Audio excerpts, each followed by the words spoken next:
Expect the best used car deals guaranteed. Visit arnoldclark.com.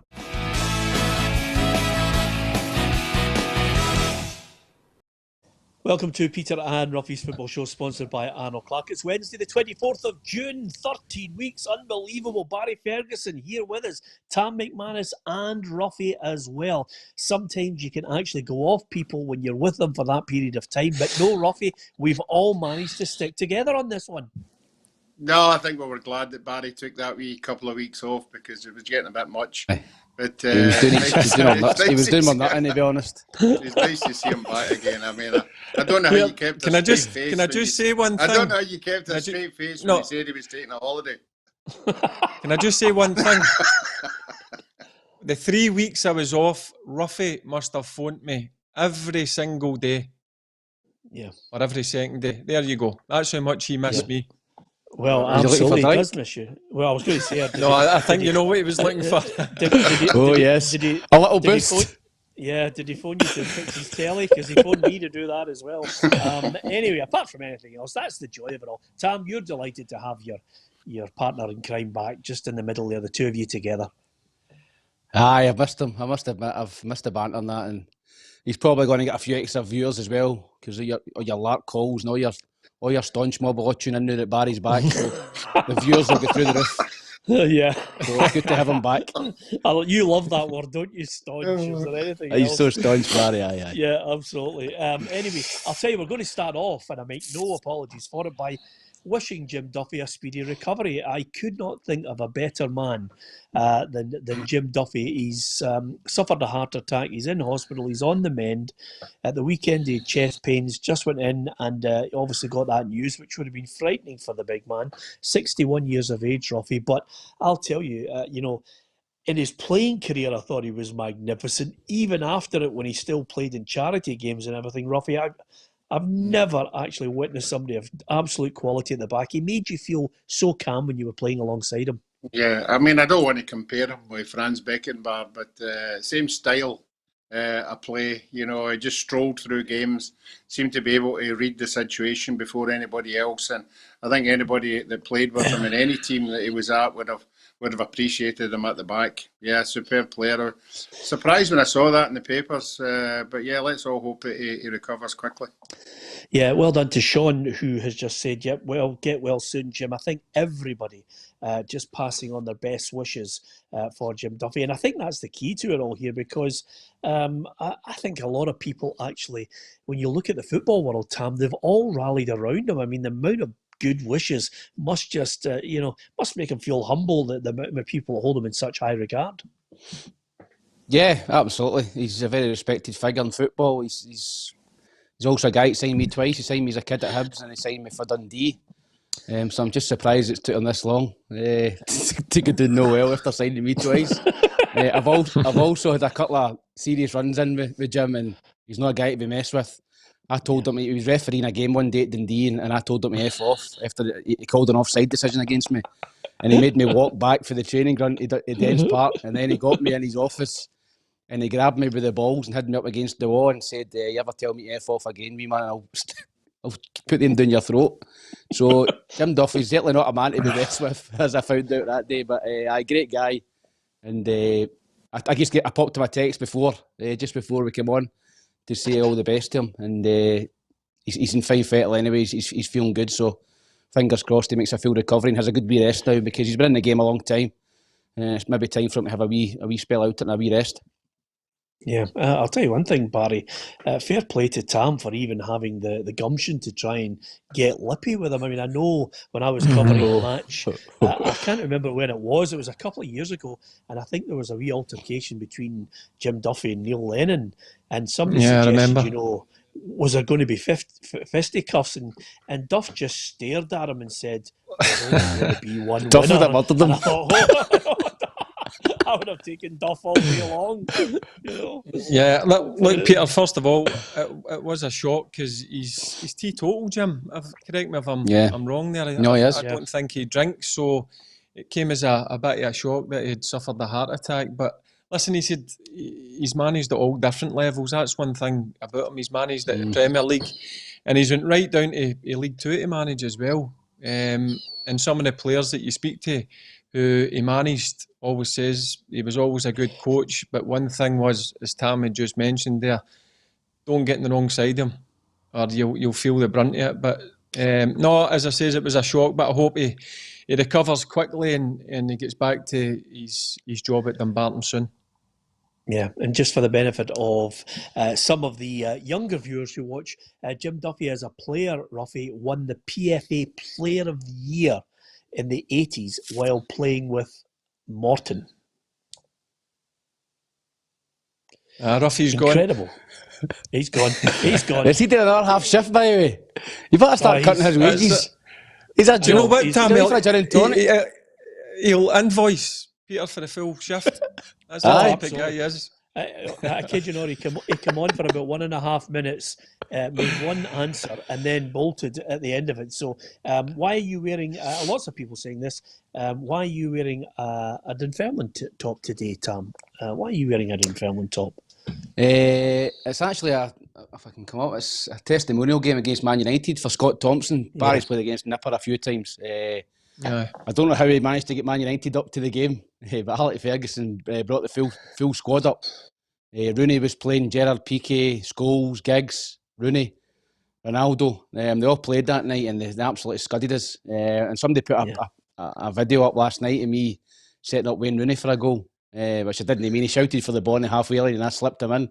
And he went through and scored to make it 4-0. So I thought I would wear this top today. But with a good laugh after it. But Barry's done it. I must have done it a few times as well. You shout for the ball to your opposition. Sometimes you get it. And I didn't even look. And I just passed the ball to Wayne Rooney and ran through and scored. And Scott Thompson, you can see the video. Scott Thompson's about to turn around and slaughter me. And then he realised that there was 13,500 in the crowd. And he just thought, nah, I'm all right. I'm absolutely minted.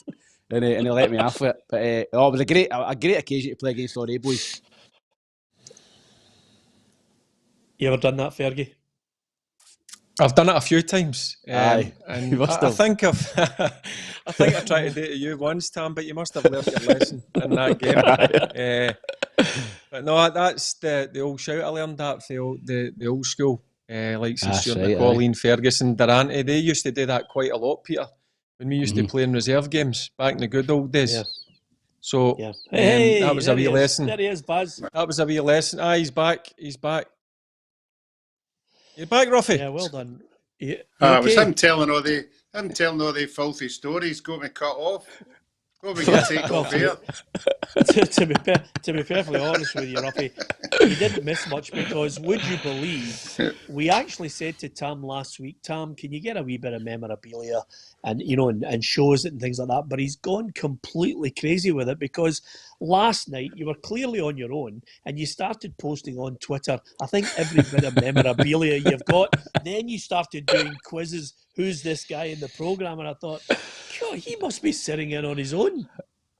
I was up at my mum and dad's I'm up my old man's for Father's Day and he came down with fucking 4 boxes of strips and programmes and cutouts and my man and dad kept all the cuttings when I was in the paper and all that, so I've got hundreds of stuff, strips and all that, and I just thought I was bored last night. The English football was no doing it for me, so I just went onto Twitter and had a bit of a laugh with the Hibs fans and clubs, fans of other clubs as well. And to be fair, there's a few right statos on there who got some obscure names, but I was bored last night, so that's how I done it.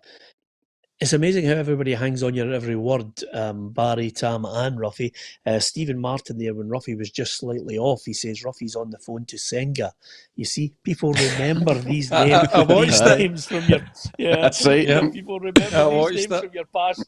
So anyway, apart from... I actually forgot to ask him. I forgot to ask him on Friday about Senga, but obviously I can't ask him on there, but I'll phone you after it, Roughie, and you can give me the full details, mate. Yeah. Well, Senga was obviously my first love at school. Yeah. Still in contact? Yeah. First. Oh no! He's looked her up. No. stay where you I are, won't Roughie. Don't go to the second sentence. That's all I'm saying. He's not still in contact with her. Anyway, apart from anything else, we're going to hear Jim Duffy get well soon from everybody in the football show. Lots to talk about as well. And of course, we're about to hear from Steven Gerrard, because Steven Gerrard was talking for the first time ahead of the new season. And the first thing every fan wants to know is, what about new signings? Well, I think I do anticipate more signings, but I don't, I think we have to be patient. It's going to be a different window, if you like. It could be a longer window, so we need to make sure that we're right when we do make the move and that we're going for the right type of player. I don't anticipate us making lots of signings in terms of trying to make the squad bigger or anything like that. It's more, can we identify players that are going to come in and make the 11 stronger? Now, on that point, Barry, that is the key issue. Anybody that comes in now must be a starter in my mind. Yes, Peter, I said it when you asked me that question 4 or 5 weeks ago. The signings that Rangers make must come straight into the starting 11. They can't be squad players. I know it may make an exception for the goalkeeper. I think he'll be behind Griggsy. There's no doubt. But the signings that he goes and makes, the 3, 4 or 5 signings, have to come straight into the starting 11 and make them stronger and make sure that they just don't compete for 6 months. They compete for the 12 month of the season. Okay, he's made a couple of signings. He's obviously brought the goalkeeper in. Bassey as well's come in, and Hadji has finally got his deal as well. So there's 3 players. Where would you strengthen that team as far as the starting 11 is concerned? I think he needs to bring in another defender, Peter. Certainly somebody up front, somebody different to Morelos and Defoe. I know Lyndon Dykes has been spoken about the last couple of days. If I'm being honest, I do think he would be a good signing for Rangers. And listen, strengthen the midfield as well. That's the engine room. If an injury happens to a Ryan Jack or a Devo, then they could be struggling. So they're the kind of key areas that I would try and look at and strengthen. Yeah, on that point, Gary Holt's not too happy with all the links between Dykes and Rangers. He said there's been no contact and no bid, Tam, with regards to Lyndon Dykes. But that doesn't mean he say it's not going to happen. I still think he'd be absolutely ideal for Rangers. Yeah, listen, I spoke about in the last transfer window. I thought Rangers should have went for him. It gives them a different option. Rangers try and play everything through the middle, and teams got wise to that. Particularly Ibrox, they were sitting in blocking the middle of the pitch, and then they were quite happy to defend crosses against Defoe and Morelos. So I think they need a bigger presence, physical presence up there. And Dykes is, we've seen him with Stephen Dobie at Queen of the South a couple of seasons ago. Dobie scored a fantastic amount of goals, but Dykes was a big part of that. Knockdowns, wee flick-ons, bullying centre-halves, giving Dobie a little bit extra bit of space in the box. So I think he'd be good in a 2 up front with either Defoe or Morelos. So I think he'd be a good sign. It's interesting that I was reading something yesterday. Umar Sadiq, who was at Rangers, has been linked to Man United and Napoli. And I actually watched that. I told you I was bored last night. There's a wee video on YouTube, and it was Umar Sadiq for Partizan Belgrade. What a player he looks. I know you can see that on the YouTube. You can clip highlights together, but geez, he looked a right good player. His confidence is up. He was taking people on, scoring a lot of goals for Partizan, and there's big European clubs looking at him. But obviously, I think it's Celtic Rangers. I think particularly was it the semi-final against Aberdeen where he had a nightmare. I think that was him finished at Rangers. But it just shows you, even if you have a bad spell, maybe a couple of games, he only played 4 games. He's went on and at Partizan Belgrade and done well for himself, and he might get himself a big move. So, but Lyndon Dykes, I think, back to the original point, I think he'd be a good signing for Rangers. Yeah, sometimes, Roughie, players just don't work out. We did mention Timo Pukki didn't work out at Celtic, didn't look as if he could hit a barn door from 2 yards, but suddenly he just gets a wee run, and then suddenly Norwich snap him up and he scores goals for fun, albeit he's on a dry run at the moment. Yeah, that was the same with Wycorn. I thought Wycorn was a reasonable player. You know, he had a lot of pace, put himself about, scored a fair share of goals, and it never worked for him either. I can see where Tam's coming from with Lyndon Dykes. He's a different kind of forward, and he will, you know, bully people. And I would, if I had the choice, I would go for Lord Shanklin. I think Shanklin would score more goals in a Rangers team than what Dykes would. And that's unless he's going to Hearts, you know. So we'll just have to wait and see. Hold on a second. Peter. Hold on before Barry, you'll never believe it. Before we even hear from you, Roughie is at what I call the classic, you know, and I've had a pundit like him that I worked with before who used to do what Roughie does, which is basically he waits. We're now 17 minutes into the show. Yesterday, he waited to the 29th minute to throw in a wee link on a story that eventually emerged about David Weir as a sporting director. So, Roughie, give us that little sniff again that you were talking about there. There's something happening, isn't there? No, I don't think. I don't know. It's only my opinion of what I'm listening to, and I'm thinking that Lord Shanklin might have been one of the reasons why Nielsen left to go to Hearts. I think there was things happening up there with Lord Shanklin, and maybe he wasn't happy with it. Yeah, write it down. You keep Tam, going, Roughie. He's going to Tam, get there Tam, eventually. write it down. Tell us. Let's. I'll get a tenner from Tam. I'll get a tenner from Barry. So that's 30 quid. Shanklin to join Hearts. Okay, that's fine. That's sorted. Barry, what were you going to say? I was just about to say, there's so many players, like you mentioned Pookie, Tam had mentioned Sadiq. Peter, it's a different ballgame when you play with Old Firm. The expectations and the demands. You go to these other clubs, look, they're decent sized clubs, but there's nothing like the pressure you're put under at the Old Firm. I don't Was care there a what player in anybody Rangers? says. Was there a player that came to Rangers that you thought he was a good player, but then he just froze? No, I wouldn't say they froze, but they came with big expectations, and I'd watched them previously at their other clubs they'd played at. There wasn't one in particular, but there was quite a lot of players that had came, and I thought, this is a great signing here. But Peter, you can see it in their face when they come in that dressing room at half-time. If things are not going for you and the crowd are on your back, it's easy to just go and hide in a corner. And this is where I go back to with Steven Gerrard's concerned. The signings that he needs to make, they need to be spot on. And they need to learn to live with the pressures when you play at Rangers, because they're going to be under severe pressure next season. There's no doubt about that. Yeah. And everybody's talking about the money that's available. Here's what Steven Gerrard had to say on the financial situation. Well, I think every club is going to face different challenges. Of course they are. We know this is a unique situation. I'm aware of that. I speak to Ross every single day. I have done during the whole of lockdown. I've spoken to him every day since we first started working together, and I'm in regular dialogue with the board as well. You know, and without giving too much away, I'm happy. I'm content with what I'm hearing. We're okay, and you know, I'm told that, you know, if the right players come available and it makes financial sense, then we'll do it. Yeah, so he's got a budget. I mean, I think he's a fair reflection, Tam, of every club who fully understands that they're taking a financial hit. Aberdeen have already said they've had a £10 million hole, but they've managed to raise £5 million, but they've still got a way to go. So Rangers are no different, but obviously he'll be talking there, just making sure that he's got one or two areas where the scouts will know they've got to go out and get somebody. Yeah. As I said, he's talking to Ross Wilson every day, and I think that's important. You know, he's the director of football, and I know Ross well from Falkirk. Ross knows everyone. You know, he knows everyone. He's got great contacts, particularly down in England as well. His time at Watford and Southampton and Huddersfield. So, listen, their finger on the pulse. I think Steven Gerrard will be telling Ross, listen, this is the areas we need to strengthen. And, you know, this is the players that on a list that we're looking at. And, you know, maybe there's a first choice, a second choice, a third choice.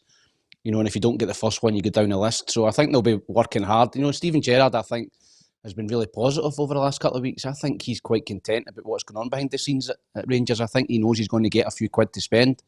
He's no bitching or moaning. You know, I think you can tell sometimes when managers are not happy, you know, they start greeting about the budget and different things. But Gerrard, I think, has been very positive every time he spoke, and I've heard him the last couple of weeks.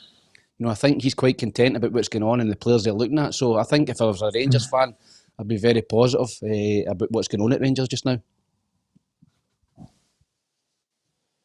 Okay, now I'm going to ask about games without fans, because quite simply, there is the prospect of some. I have my doubts that the Old Firm games will be played this side of the year. I think they might try and push them back until fans are in the ground. But again, Stephen Gerrard is well aware of the fact that these are the top games and you want fans back in the grounds for the big games. Well, I think we want fans back, full stop, as soon as we can when it's safe to do so. That's the reason why we're all excited to be here to perform in front of our supporters. And there's no better atmosphere than an Old Firm game when it's full, whether it be at Celtic Park or Ibrox. So Old Firms are much better when there's fans in there. I don't make the decisions whether to push back or when the fixtures land, and we'll deal and face with whatever comes our way. So if we're told that they fall and fans are not allowed, we'll go and face that challenge. But if you're asking me what I would prefer, of course I'd love a full stadium, because the energy and the desire and the passion that comes from the terraces in these games is special.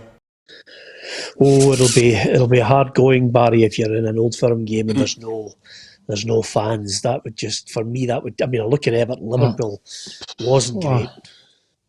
That would be horrendous, Peter. I'm sure both of the clubs would say, right, listen, do you not mind pushing the game back so there is a stage when the fans can come back in? Because as Gerrard just mentioned there, Peter, it's all about the passion, and it's electric, the atmosphere in Old Firm games, whether it's at Ibrox or Celtic Park. That's the games you want to play in, and you play in the games not just because it's a local derby, it's the fans create it. So it would be horrible to play in one. So I'm sure both clubs wouldn't mind pushing it back to make sure the fans do get through the gates. Yeah, got to ask you, Tam, would you have sacrificed maybe 9 or 10 of the clubs you signed for just to have played in one Old Firm game? Yeah, listen, I've been there as a supporter. Barry's obviously played in it. I was in the Celtic end, Barry. Sorry, mate. Listen, I've been at the games, and it's the atmosphere's unbelievable. And I've watched a lot of the games in the telly and the tackles. And Barry's played in tons of them, and it's probably no better feeling than coming off that pitch when you've won an Old Firm game. Barry won plenty of them as well. So, I agree. I'd rather it was pushed back. Because nobody wants to watch an Old Firm game with no supporters. The fans make it. And I was disappointed when Rangers cut Celtic's allocation, and obviously Celtic done likewise. A full end of away supporters at either ground as well. It just makes the atmosphere. And I felt that was a poor call.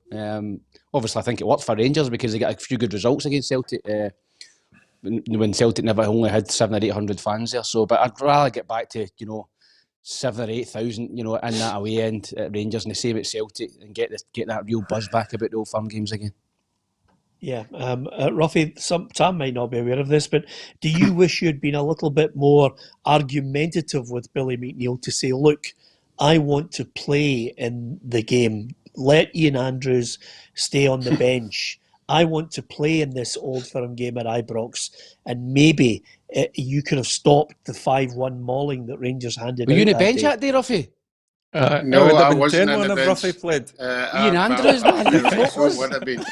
I actually played in the morning game when the Celtic reserves played Rangers reserves at Parkhead. That game was in the morning. There was 15,000 at that game. Obviously, the big game was in the afternoon. But as that game panned out, Celtic won 2-1. But unfortunately, when the game in the afternoon panned out, I was lying in Rosshall Hospital getting my cheekbone fixed. The last 2 minutes of the game, I had a broken cheekbone. Unfortunately, a Rangers player kneed me in the face, and I ended up in hospital. Do you remember who it was? For a while, Roughie? Yeah, I know who it was. Yeah, who was it? Who was it? It was actually the Celtic were wanting to obviously take it further and take it to court and everything, because it was a violent knee in my face. But Graham Souness phoned me and said, look, Roughie, I'd really appreciate it if you don't do it. This is a young player who's got a wee bit ago in the game. He was wrong in what he did, so Wasn't it Barry, really was it? appreciate it. No, I would really appreciate it if you never did anything. So I told Celtic I He's not didn't gonna want tell to us, take are it you? any further. John Spencer Just or get it. Gary McSwiggan? Who No, was it? Was it? Who was it? it was a defender. Ryan Reid. Just No, give us his name. It was Big Nizzy. Ah, right. Nisbet, Okay. Scott Well, there Nisbet. you are. Yeah. He scored one of the best goals I've ever seen in a Rangers jersey, Big Nizzy, against Was that Pure. was that a Yeah. deflection, a fluke? Oh, It looked unbelievable. at the goalie. Yeah, it was So jammy, man. it was an unbelievable goal by him. I think a pigeon eventually got the last touch on it, but nevertheless, fair play to Nizzy. He dined out on it forever and a day. So Yeah, as they so well smashed done to Roughie. him. Go on, Nizzy boy. Yeah, there you are. By the way, it took us long enough to drag it out of him, didn't it? I know. Anyway, apart from Sick, anything Roughie. else, there's a couple of things that have just dropped that I want to get your thoughts on, guys. And one of them is basically that Motherwell have reluctantly given Stephen Robinson permission to interview for the vacant Northern Ireland job. We have expressed in the strongest possible terms to Stephen that we want him to remain at Motherwell. Now, that is one that throws the cat among the pigeons. He will be in this process with a number of people of being interviewed for it, but I think when you make a call like that, is he now front runner in your mind, Tam? Yeah, absolutely. I think Stephen Robinson's been long due. And no offence to Motherwell. I know we Niall Kane's a big Motherwell fan on the show. He'll be gutted, but I think he's been long overdue a real shot at a bigger job. He's done a brilliant job at Motherwell. Motherwell were kind of yo-yo club. They were mid-table. He's got them really up there, third or fourth over the last couple of seasons. He's not got a big budget. He plucks these boys down from down south and brings them up and sells them on. Great youth policy at Motherwell as well. A lot of boys coming through and he gives them a chance. He's changed his style of play. So I'd be very, very worried if I was a Motherwell fan. I know Tam Cowan will be spewing and all, but I think his name's all over that job. It was either him or Tommy Wright for me. And if they've went down the road of trying to speak to Robinson, then he must be their first choice, because if they wanted Tommy Wright, I think they'd have got him by now. I think he'd have been in by now. Yeah. He had no compensation or anything. So I think Robinson must be the front runner. Yeah, I think that's a good point there, Roughie. If you want Tommy Wright, you just go and get him then. I mean, there's a small period of time where he would have got some payment from St Johnstone until they eventually filled their manager's role and he maybe got a job. That kind of a crossover when you eventually decide to part company, but you say we'll still pay you for a period of time. But when the Northern Ireland come calling, if they wanted Tommy Wright, I think Tam's right. Yeah, and there's so many ways you look at this, that, and again, I keep saying he's the only guy at his stage of his career, what he'll want to do for the future. Does he like the day-to-day working with the club, or does he see the Northern Ireland job as somewhere a stepping stone like the previous manager? I would expect it'd be something like a 4-year deal. Obviously the money might be better as well. So he's the one that makes the decision, but I always worry when the club allow the manager to go and talk, because once you allow him to go and talk, he goes and he sees what's on the cards. He sees what's there, and then he can weigh up, what he's got and what he could get, and that's always a downfall. But fair play to Motherwell to letting him go. There's not a lot of clubs dig their heel in and say, no, you're not talking to anybody. So that just shows you the relationship he's got with Motherwell. And Motherwell will be probably hoping that relationship will make him come back and be a better manager than what he is with Motherwell. But it doesn't look too good for Motherwell, to tell you the truth. Well, my gut feeling on this, Barry, is he's off because, quite simply, if you look at a team like Motherwell, they've made signings, yes, but we're in coronavirus lockdown still. When they eventually get back on August 1st, he's still going to have to punch above his weight. Whereas at Northern Ireland, as Roughie said, it could be a 3 or 4 year deal, and he's proved his worth up here. Yeah, certainly it'll be a kick in the teeth for not just the fans, the players. I assist that he's got a real good relationship with them, Peter.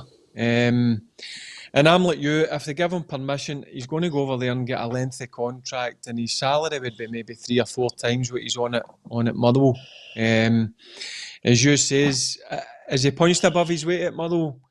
probably. I mean, third place with the budget that they've got. He done an unbelievable job last season. So I think the fans will be absolutely devastated. But I think it's a job that, I mean, he's from there. He's from the Belfast area. I think that's the kind of job that he'd always dream of. So I can see him going and taking it. Cool. Couple of jobs up for grabs, Tam. I mean, that leaves them. If he did leave Motherwell, that would leave it open for Craig Levein to step right in. Well, he's punting himself for every other job, isn't he? Craig Levein. What a brass neck he's got. Yeah, but no, I don't think Craig Levein will be getting a job anytime soon in Scotland, to be honest. But there's a lot of promising young Dundee United up for grabs, Motherwell up for grabs. A lot of good young managers and experienced managers too would bite their hand off for two good clubs, two well-run clubs, and well, see on that definitely point, go for that, guys.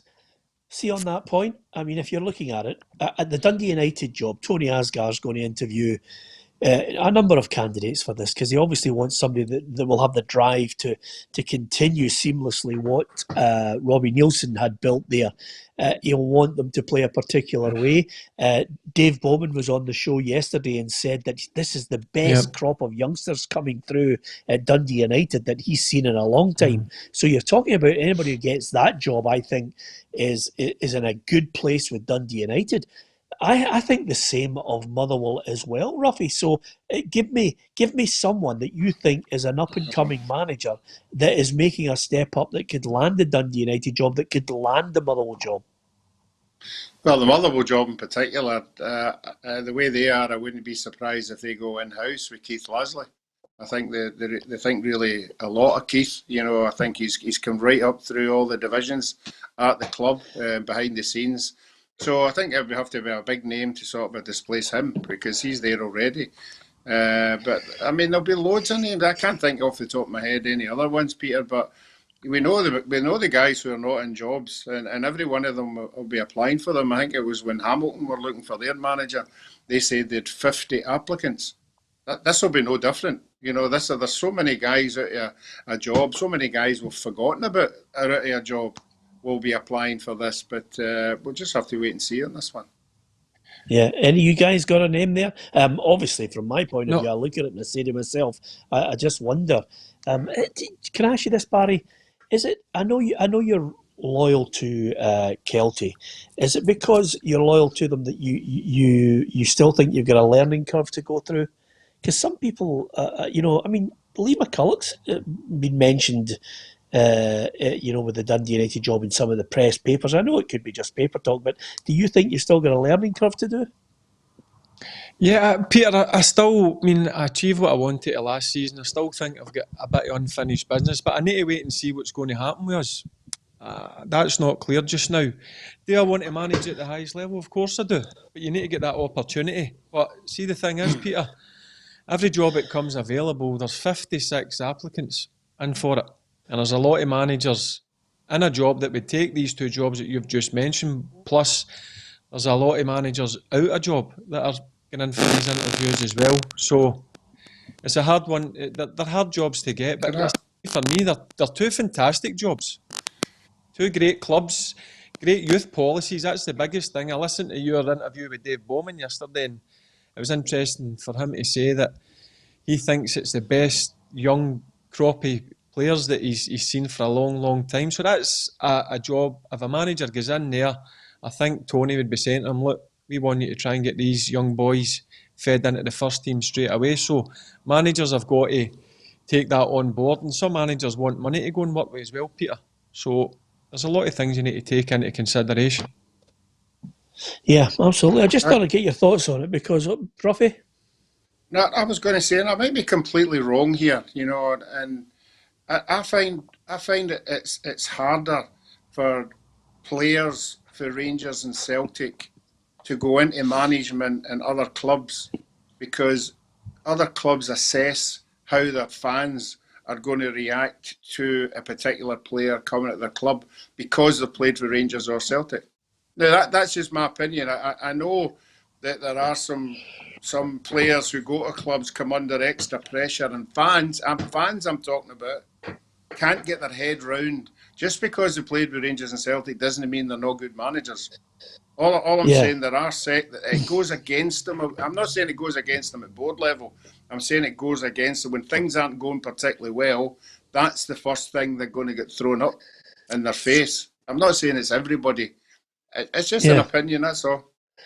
Is there a particular club that you feel are ruthless when it comes to situations like that? No, just in no, just. I think we're talking about Gary Caldwell. Sorry, Roughie, can carry on. Sorry. Not at all. You know, because the reason why I'm asking you, Roughie, the reason why I'm asking you is I'm looking at him saying, okay, let me assess that. Jackie McNamara, Dave Bowman was waxing lyrical about how he was giving youth a chance, and he built a good Dundee United side. I mean, Ian Peter, McCall he gets stick.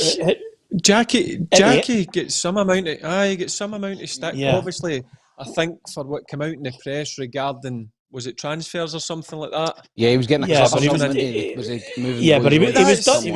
was done in by people in the background, people who 100% who done him in. Yep, 100%. And I don't think that's right. Whatever's in somebody's contract. Stuart McCall was a good manager, Barry, at Motherwell. Yeah, I think Stuart McCall was a really good manager. I don't think they'll bring him back again, Peter. I think Duffy's made a... This is turning out like a scene from Monty Python. What? What have the Romans ever done for us? I know. I tell you, but Roughie makes a good point about Keith Lasley. Like, Motherwell are one of the club's ex-players they bring into the system. They let them go and do their badges. They start maybe with the under-12s or 14s. They progress them on to the 18s, into the 20s, and then into the, obviously, first-team environment. So I wouldn't be surprised if maybe somebody like Keith Lasley, because now he's got how many years' experience as assistant at Premier League level? Plenty. He's had a couple of years, and he's done Stevie a lot of Hamill's good there. on his badges. Aye. Yeah, Stevie Hamill's another there. one. Yep. There are other ones. So I quite like that system that Motherwell will do, Peter. I think it's a good way of working with the ex-players and bring them through the system, coaches-wise. Yep. It's all open to debate. I wonder if Dundee United will pull someone out of left field or we'll get a familiar face. And again, similar to Motherwell, I think, Roughie, you make a great point there. So we'll wait to see how that happens. Do I owe Johnny Hayes an apology? I wonder. Somebody suggested it this morning. Somebody suggested I should do a backtrack like Tam McManus, but I'm not so sure. Listen, Johnny Hayes has taken a wage deferral for a year to join Aberdeen. Now, the question I put was, if you're a player and you actually see the club still trying to make signings while asking everybody else to take wage deferrals and wage cuts, and you still need to raise £5 million, suddenly people start thinking, oh, wait a minute here. And that is the point that I was posing, Tam. Johnny Hayes, full marks to him. He'll still get his money, but he's obviously taken the heat off. Now, if Aberdeen want to sign any other players, Tam, will they all be under the same pressure? I thought it was a weird one, to be honest, Peter. You sign for a club, you know, you agree a contract or whatever. You know, I know we're in tough times, but if he's going to sign, if Derek McInnes is out going to sign another 4 or 5 boys and you're on a wage deferral, I don't understand it. I'd be a wee bit annoyed, to be honest. And that's just my personal opinion. I think that's a wee bit with that with Hearts as well. You know, and they've got people in there on 30-40% wage cuts, and they've went and paid compensation to get Robbie Nielsen, and they've still got people taking wage cuts. So there's a degree of morality, a wee bit of an issue with me for that. I don't think clubs should be doing that, but there's no loyalty in football. There's zero loyalty in football. You know, you look after yourself, everybody does. We've seen that in the reconstruction talks as well. So Johnny Hayes is prepared to do that. Then fair play to him, but not every player would be in that same frame of mind. I can guarantee you that. They wouldn't be in the same position, Peter, either, because the last 3 years, let's not kid ourselves on, Johnny Hayes has done probably particularly well with the kind of salary he's been on and the amount of times Celtic have been in Europe, they've won the league. So I can see why Johnny could maybe afford to do that for a season and maybe get it next summer, the deferral. But it may be different for another player. They might not be in that same scenario as Johnny is.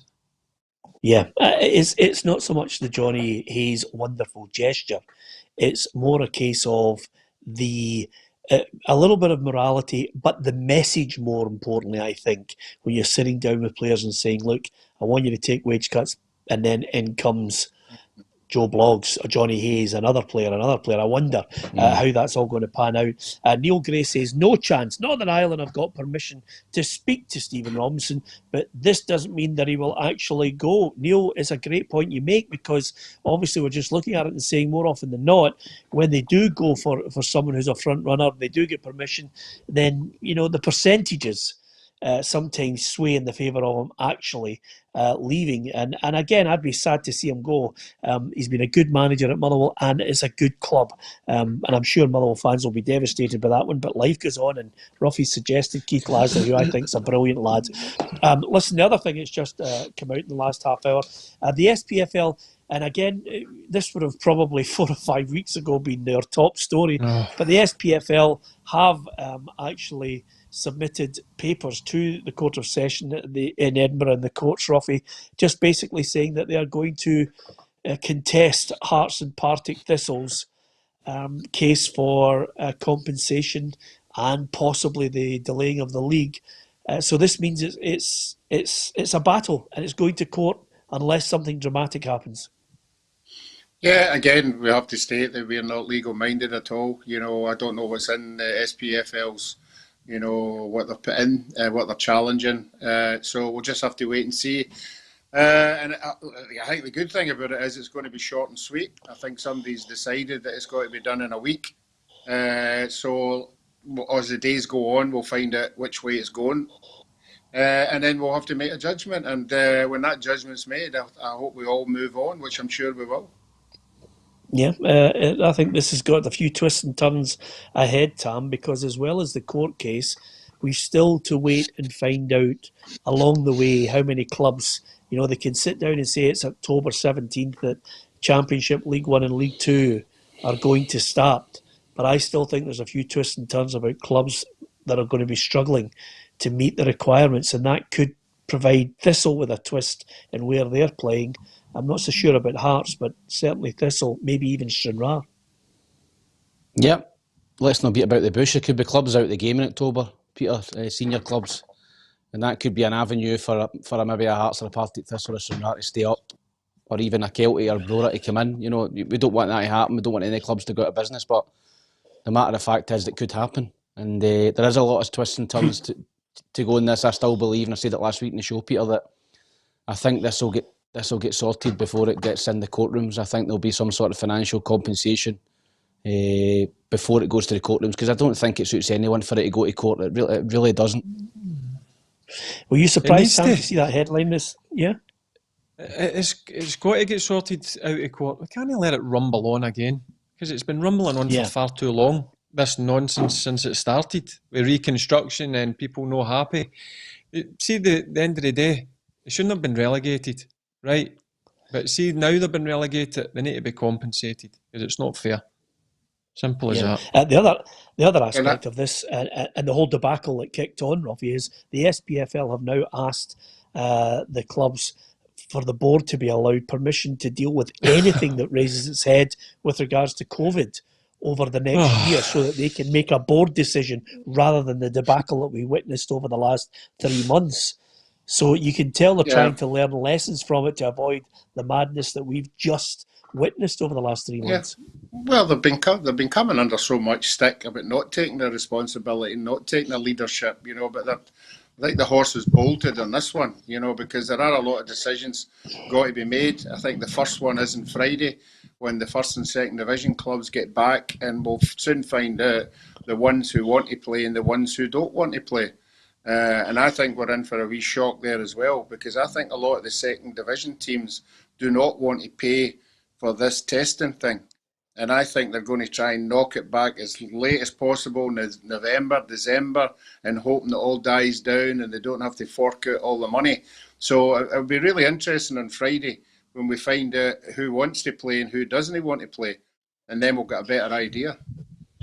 Yeah, absolutely. I was going to say, Tam, were you surprised to see that Leanne Dempster was linked with a potential chief executive job at Hearts?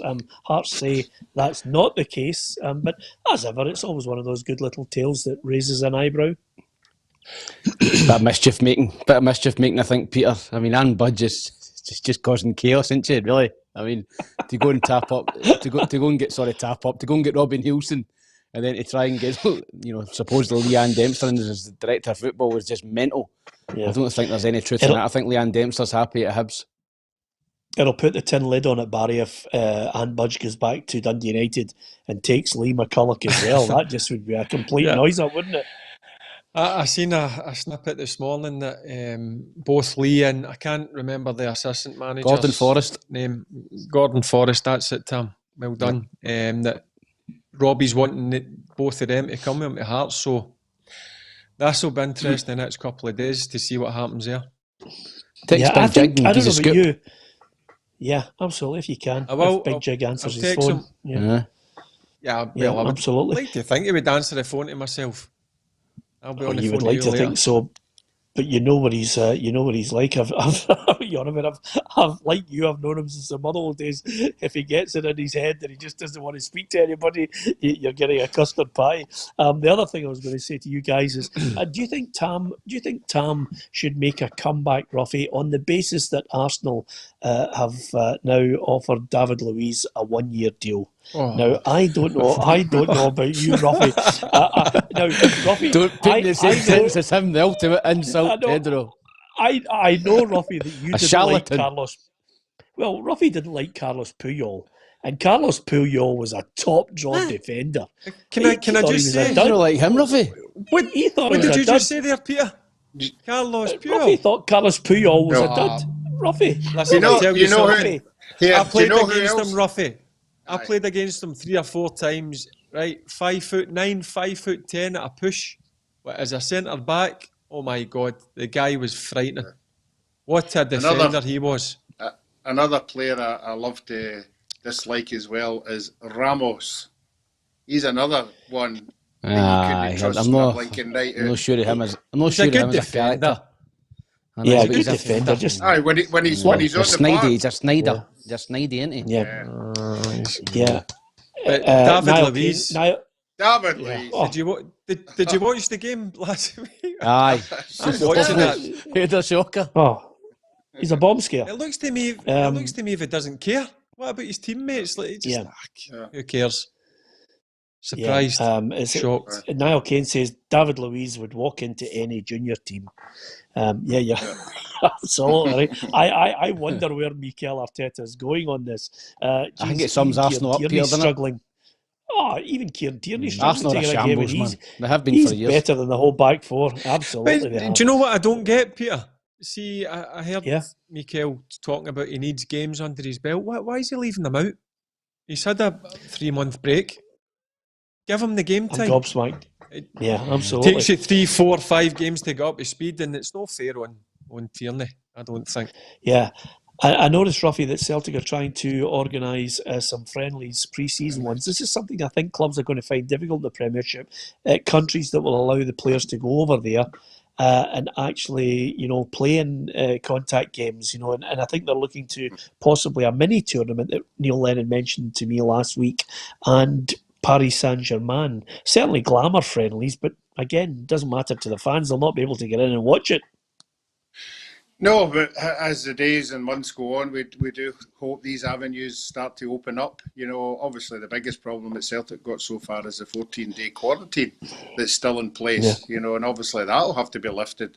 Well, that's a no-go. So they're obviously hoping, I think, further down the line that is going to be taken away and then they can be able to travel. But then you've still got all the problem when you go abroad of testing here and testing there and all that kind. So it's a lot of money. A lot of thought has to go on behind the scenes before you start doing that kind of thing. But they certainly do need games. They do need games. I meant to ask you the other day, Peter, when the draw starts, none of the teams are seeded for the home and away, aren't they? No, it's just as it comes out the bag for the Champions League or Europa or whoever you get drawn against. Is it then drawn whether you're home or away? No. What happens is you will play a lesser team in the first qualifying round, but Yeah. there's a There's draw no to guarantee see whether it's you're going to. playing. No, there's no guarantee it's at home for you. That's right. Yeah, that's what I mean. Yeah. So it could be a neutral venue. Yeah, well, no, the thing is, it could be a lottery could be a neutral venue depending on that country's ability to stage the game in the first place. But, I know Derek McInnes mentioned that if Aberdeen were drawn away in a Europa League game, they'd be looking for help from UEFA to try and meet the costs and the unfairness of being drawn away and having to foot it in a one-off single tie. So it'll be interesting to see if it suddenly becomes certain grounds that are playing these games, or you toss the coin and it says, okay, Rangers or Aberdeen or Motherwell are away to Grasshoppers of Zurich and it's in Zurich. You just have to bite the bullet on it. We'll find that out as we go along. Anyway, just before we go, guys, on this day in 1987, this man was born. Is he the greatest of all time? I ask you. 10 La Liga titles, 6 Copa del Reys, 7 Super Cups, 4 Champions League, 3 UEFA Super Cups, 3 FIFA Club World Cups, and of course, I think the other aspect of it that we can't forget, I think he's got now 6 Ballon d'Ors. Lionel Messi, 1987. Can you believe it, Barry? Oh, he's unreal, Peter. I love watching the guy. For me, he's the best player that's ever played the game. There's no doubt in my mind. I just think he's in a different planet to everybody else. You can compare him with, I know the guys that you speak about back in your era when you used to watch it and they were all top players, but this guy's unreal. I don't think you'll ever see anything like him again. Fergie caning me there in my era, Roughie. Stanley Matthews and boys like that. Back in Peter's era. I know. Charles. Well, Roughie's era, I can't even remember. When was Roughie's? 1920s. No, in this era, him and Ronaldo have taken it by storm. The only thing I think he should add to his game is maybe picking some people up sometimes and backtracking. But I think he's going to do that now. Yeah, absolutely. And of course, Tam, you can't actually contest Barry's opinion on Lionel Messi, because Barry got a chance to watch him close up in the game at Ibrox, where he was able just to watch him constantly. Yeah, that's right. I remember that game. Barry was supposed to man mark him, and Messi ran riot. But no, listen, I think that Maradona... Nothing each. It was nothing each. I know it was. I remember it. He's absolutely popped it worse. That under Walter. Listen. Oh, anti-football. Do you know what? We sat. I'll give you one. We sat 2 days leading up to that game, and we're like, listen, see if we go out and try and have a go at Barcelona. Let's be honest, what's going to happen? They're going to run over the top. There's no doubt. So you've got to show them that respect. And do you know what? We must have been horrible to watch, but they must have not enjoyed playing against us. Yeah. They couldn't get through us. They never had many. Celtic done it as well. Celtic done it. Yeah, they never had many clear-cut chances that night. Hey, don't apologise for anti-football, Barry. That's the name of the game sometimes. If you go in a boxing ring against an opponent who is absolutely going to splatter you from here to kingdom come, you've got to work out ways to try and, not allow them to do what they want to do. And it's the same in a football field, game of chess. It wasn't a great game to watch, Roughie. I have to admit, I was there at Ibrox that night, but nevertheless, it was effective. You know, Barcelona.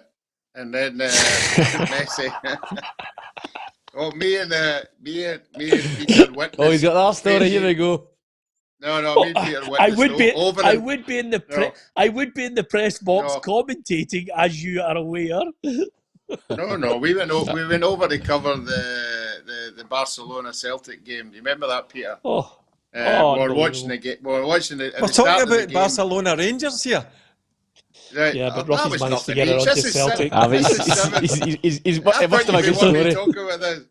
No, it was just an observation with Messi.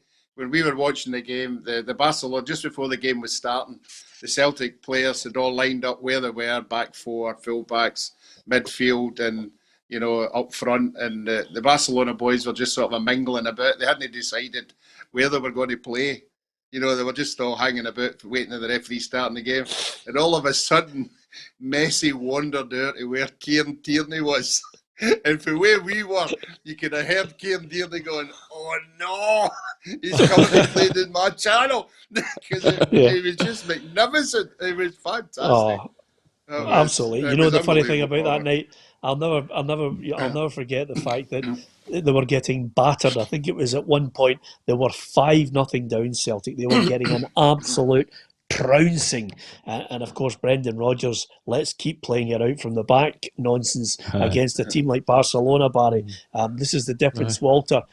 Let's shut up shop, Brendan. Let's try and play them at their own game. But the one thing that sticks in my mind is Kieran Tierney, midway through the second half, looked and he had somebody coming towards him. I can't remember who the player was, but as he's coming towards Kieran Tierney suddenly sees a guy overlapping him to offer himself to get in behind him. And he looked, and the guy overlapping him was Barcelona's left back, Eric Abidal. And that's when I realised they're not sticking to any game plan of positions. They're just having a great game as if they were playing out in the streets. Peter, that's what it was like when you played them. They never had set positions. They were allowed to move all over the place. But see the three, we talk about Messi. See the other two when I played against them. See Iniesta and Xavi. The three of them together. Oh my God. They were unplayable at times. See after the game, Barry, the stats come out for every player, assists, passes and all that. Do you know who the two people in the Barcelona side that made the most passes in the game was the two centre-halves? Barcelona. PK and Puyol. There was so much involved in the game, it was unreal. Yeah. Listen, Alan Burrows has just tweeted, obviously the chief executive of Motherwell. We've told Stephen we 100% want him to stay here and continue the excellent work he's doing at Motherwell as manager. It's still very much business as usual. We are all preparing as much as possible for the new season and strengthening the squad as well. So there you are. That's the latest from Motherwell on this. And again, as you can tell over the course of the programme, Tam has a little drink on his left-hand side, which is without ice, but you can hear Roughie's ice yet again in his glass because he's not having any drink without ice. It's as simple as that. You know, I thought you'd been after drink after last Friday, Roughie. No. Absolutely.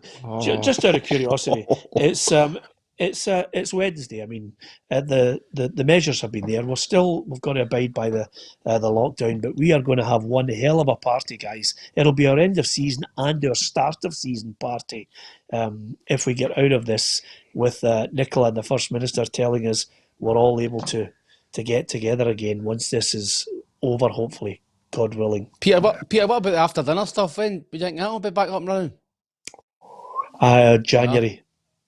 I do not think there'll be large events, Tam, for people in clubs and pubs. I mean, I know there's lots of people who haven't heard you yet who'll be thinking, God, we've got to wait to January to hear his stuff. Obviously, there's lots of other people who will be able to say, Tam, well, we can hang on for roughies. Yeah, Tam might be lucky because most of his gigs are only his 30 and 40 at it. Yeah, you're still getting the same fee, big man. I don't care. He loves it. No, can I before we go, can I ask Tam? Yeah. Tam, I watched the 4 each game the other night. Aye. Hearts game. Yeah. When it was 4-2, were you on the park or off the park? I think it's. I think I come off at 4-2. Sure I did. What was your attitudes for the sidelines as the game portrayed? What were you saying to yourself? Who was getting it? I couldn't wait for my night out. I was planning my night out. Honestly, I couldn't. It was just after New Year, and we had a load of games, and we had no game for a couple of weeks, I think. And we hadn't beat Hearts under Bobby Wilson. We're 4-2 up in injury time. And I'm thinking, well, we're cracking night out in Edinburgh night, and the Jambos will be spewing. And then Graham Weir came on and scored 2 goals and never been heard of again. Unbelievable. Yeah, good. It'll be remembered forever and a day. Anyway, Peter, just a quick one. When are we allowed to have a official day out or night out? Well, day and night. That's what it is. It's not just a day out or a night out. It's a great shout. First time somebody opens a beer garden. Yes. Aye. That's 6th for July. Yeah. 6th for July. Yeah. 5th or 6th. Aye. Yeah, well, I think once we get to a situation, I think we'll have to look at something in August, guys. If you go to Barry's, and he's got a big, massive garden. Well, if you go to the man fair, cave, Barry go to the staunch man cave. Any customers are always welcome. I'd love to do that. Any chance to invite me, Barry? I'm purely joking to come to the man cave, man. You see, Barry. Hints for 6 months. He started with the word staunch, and he's finished with the word staunch as well. You're unbelievable. So yeah, It's staunch. Wait till you see it, Tam. You'll love it.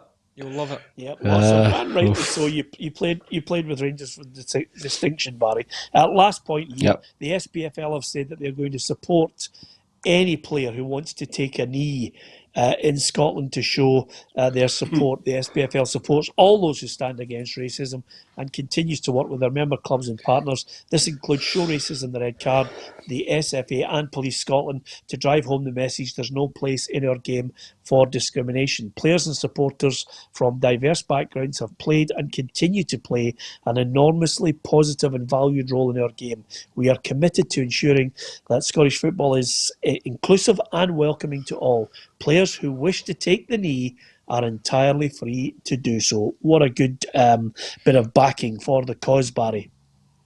Yeah, Peter, can I just say something? See this Show Racism Red Card? I know you do a lot for it, and they do unbelievable. You've mentioned it, Mickey Weir, my brother, Gary Mackay. See, instead of showing this card at pre-season once for 30 seconds, then it disappears. They need to start doing this more often, because this charity, they don't get enough backing for what they do, in my opinion. So maybe the SPFL or the SFA maybe start and look after these guys and give them a bit of backing. Because the job that these ex-players that I've told you, they go out to schools where I think it should be happening anyway, into the schools. They do a fabulous job, but they don't get enough plaudits for me. And as I said, I done it myself as a player, Peter. I got the card during the pre-season 40. You held it up for 10 seconds and you never seen it again. To the following team season. photo at the start of the season. Yeah, that's not good enough. Aye. That's not good enough. Well, I'll be honest with you. No, well, it's a good rant because knowing it as I do in the background, it's one of the most underfunded. It's one of the most underfunded groups in Scotland. So they need money. They need investment, they need more Mickey Weirs, more Derek Fergusons, more Gary Mackays to go out who've played football to get the message. Some of them are idols to the kids. Get the message out there. They need more of them. They need more Kevin Harpers. They need lots more people from ethnic minorities to be included to show that football is actually making a move on this rather than holding up placards, which is great, holding up the card, taking a knee, all great stuff. But, Roughie, they need money and they need real serious investment into this. Yeah, the guys are right. You know, you can't just do it once a year. It has to be done continuously. It has to be, you know, and letting everybody know that it's not going to go away. You have to perceive to be doing more and more, and it gets through to people eventually, but not once or twice a year. Yeah, absolutely. Listen, it's been an absolute joy chatting to you all. There'll be more memorabilia that Tam will find in a box from his dad, and he'll probably be wearing it on Friday. Hopefully you can join us for that. But don't forget, like, share and follow us on our Facebook. Send us a wee message on our app. You can actually record a video message, and if you want to put a point to any of the panel, you can do. And also subscribe to our YouTube channel. It doesn't cost you a penny, and you'll be part of our ever-growing football family. The figures are in. We are Scotland's #1 football show, Monday to Friday, and thank you for your support on that. From Roughie, Tam McManus, Barry Ferguson, and myself, Peter Martin, thank you very much for watching.